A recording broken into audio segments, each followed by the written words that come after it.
मैं डॉक्टर जवाहर सहायक आचार्य दर्शन शास्त्र राजकीय महाविद्यालय बाड़मेर। आज हम अध्ययन करेंगे सांख्य दर्शन में जो प्रकृति का उद्विकास या विकास किस प्रकार होता है या सृष्टि विषयक अवधारणा, इसके बारे में, इवोल्यूशन ऑफ प्रकृति, इसके बारे में आज हम अध्ययन करेंगे।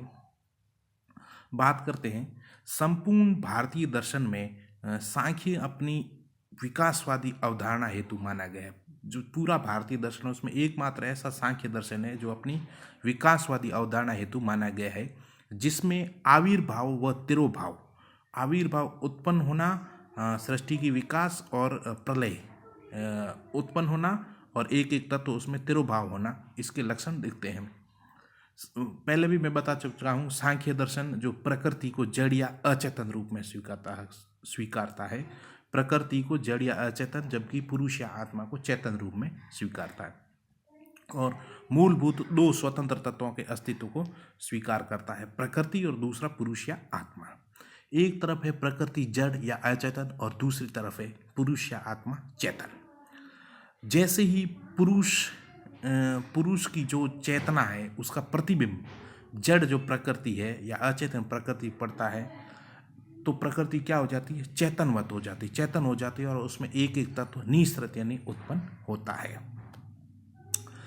इस प्रकार जैसे पुरुष या आत्मा का जब चेतना का जो प्रतिबिंब जड़ प्रकृति पड़ता है तो उसमें प्रकृति चेतनवत होता है और उसमें एक एक तत्व निःसृत या उत्पन्न होता है। सबसे पहला जो तत्व है उत्पन्न होता है वो है महत। जगत का स्थूल महानतम कारण होने से इसे महत कहते हैं। स्थूल यानी बड़ा, महानतम कारण होने से इसे महत कहते हैं, तथा सूक्ष्म कारण, ये छोटा कारण होने से इसे बुद्धि भी कहते हैं। निश्चय करना या निर्णय लेना, ये सभी किसके कार्य माने जाते हैं, बुद्धि के कार्य माने जाते हैं। बुद्धि पर जब सत्व गुण की प्रधानता पाई जाती है तब ज्ञान, धर्म, वैराग्य व ऐश्वर्य का उदय होता है। उसके बाद जो तत्व की उत्पत्ति होती है वो है अहंकार। अहंकार यानी अभिमान।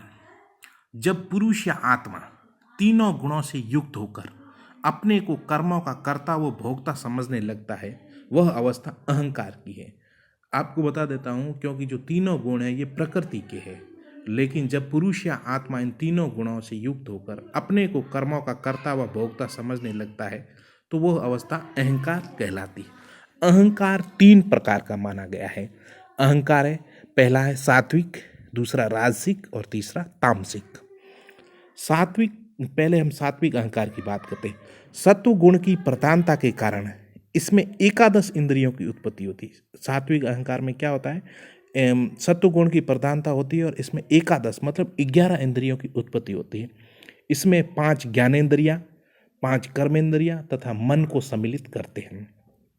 मन ऐसी एक उभयात्मक इंद्रिय है जो कर्मेंद्रिय तथा ज्ञानेंद्रिय दोनों के साथ अपने कार्य पूर्ण करती है। दूसरा उत्पन्न होता है राजसिक अहंकार। राजसिक अहंकार, इससे कुछ उत्पन्न नहीं होता। राजसिक अहंकार से कुछ भी उत्पन्न नहीं होता है, केवल सत्व तथा जो तम है उनके कार्यों में बनाए रखने का काम राजसिक करता है। तीसरा है तामसिक अहंकार। तमोगुण की प्रधानता से तामसिक अहंकार, तमोगुण की जो गुण की प्रधानता है उससे तामसिक अहंकार की उत्पत्ति होती है। इसमें सर्वप्रथम 5 तन्मात्र उत्पन्न होते हैं। सर्वप्रथम 5 तन्मात्र उत्पन्न होते हैं। तत्व प्लस मात्र बराबर तन्मात्र, मतलब अत्यंत ही सूक्ष्म छोटे होने के कारण इन्हें तन्मात्र कहते हैं। ये 5 हैं, रूप, रस, गंध, स्पर्श व शब्द। ये 5 है, रूप, रस, स्पर्श। छोटे कई बार तन्मात्र क्या है, ऐसे प्रश्न भी आते हैं, रूप, रस, स्पर्श, गंध, स्पर्श व शब्द। दिखलाई न देने के कारण इन्हें अविशेष भी कहते हैं। महाभूत, इसके बाद 5 जो तन मात्राओं से 5 महाभूतों की उत्पत्ति होती है। स्थूल व दिखलाई देने से इन्हें विशेष कहते हैं। जो महाभूत है दिखलाई देते हैं महाभूत, इसलिए इन्हें विशेष भी कहते हैं। पृथ्वी, अग्नि, जल, वायु, आकाश, ये 5 महाभूत माने गए हैं। उक्त तन्मात्र, ये जो 5 तत्वांत है, रूप, रस, गंध, स्पर्श, शब्द तथा 5 जो महाभूत है, पृथ्वी, अग्नि, जल, वायु, आकाश, इनसे जो विभिन्न शरीर निर्मित होते हैं। जैसे सूक्ष्म शरीर की बात करते हैं, सूक्ष्म शरीर 18 तत्वों का मिश्रण है।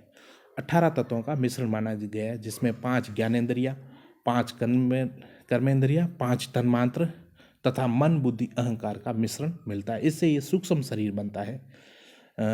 स्थूल शरीर की बात करते हैं आगे। ये 5 महाभूतों का मिश्रण है जिसमें पृथ्वी, अग्नि, जल, वायु तथा आकाश मिलते हैं। स्थूल शरीर जो 5 महाभूतों का मिश्रण से बनता है, पृथ्वी, अग्नि, जल, वायु तथा आकाश। त्रयोदशोकरण मतलब 113। इसमें 5 ज्ञानेंद्रिया, 5 कर्मेंद्रिया, मन, बुद्धि व अहंकार पाए जाते हैं। अंतःकरण यह मन, बुद्धि तथा अहंकार 3 तत्वों का मिश्रण है। इस प्रकार हम देखते हैं सांख्य दर्शन जो जगत की उत्पत्ति में, सांख्य दर्शन जगत की उत्पत्ति में प्रकृति तथा पुरुष या आत्मा के संयोग की व्याख्या करता है। अंधे तथा लंगड़े तथा चुंबक लोहे के समान दोनों में परस्पर संयोग होता है तथा जगत या सृष्टि की उत्पत्ति होती है। आगे हम इसकी समीक्षा देते हैं। सांख्य में विकासवाद या सृष्टि विषयक अवधारणा के संदर्भ में जगत या सृष्टि की जो व्याख्या संभव मानी गई है प्रकृति और पुरुष या आत्मा के द्वारा, किंतु उक्त व्याख्या हमें उचित नहीं लगती है, क्योंकि समान की समान से व्याख्या होती है। जो समान तत्व है उससे समान से व्याख्या। अंधे व लंगड़े की जब हम बात करते हैं तो दोनों चेतन, अंधा भी चेतन है और लंगड़ा भी चेतन है, दोनों चेतन तत्व माना है। चुंबक व लोहे में भी दोनों जड़ है, चुंबक भी जड़ है और लोहा भी जड़ है। जबकि जब प्रकृति और पुरुष में एक चेतन तथा दूसरा अचेतन मतलब जड़ है। प्रकृति अचेतन जड़ है, पुरुष या आत्मा चेतन है, अतः उक्त उपमा उचित नहीं मानी जा सकती है। दूसरी बात करते हैं हम दर्शन तर्कों पर आधारित, तर्क की बात करता है दर्शन, और उपमा इत्यादि साहित्यिक विषय हैं, अतः उक्त उपसमानता भी संभव नहीं मानी गई है। तीसरी बात है सांख्य दर्शन में इस प्रश्न का कोई उत्तर नहीं है कि प्रकृति पुरुष का संयोग कौन कराता है। इस प्रश्न पुरुष का जो प्रतिबिंब कैसे पड़ता है इसका संयोग कौन कराता है, फिर इसका प्रश्न का कोई उत्तर नहीं मिला। चौथी बात है पुरुष तो पूर्णतः निर्लिप्त है, पुरुष या आत्मा पूर्णतः अलग है प्रकृति से, वो अलग है, मूलभूत स्वतंत्र तत्व है, फिर उसका बंधन, पुरुष या आत्मा का बंधन किस प्रकार संभव माना जा सकता है। तो ये इस प्रकार हम देखते हैं सांख्य दर्शन में प्रकृति का उद्विकास होता है और धीरे धीरे सभी तत्वों की उत्पत्ति होती है। धन्यवाद।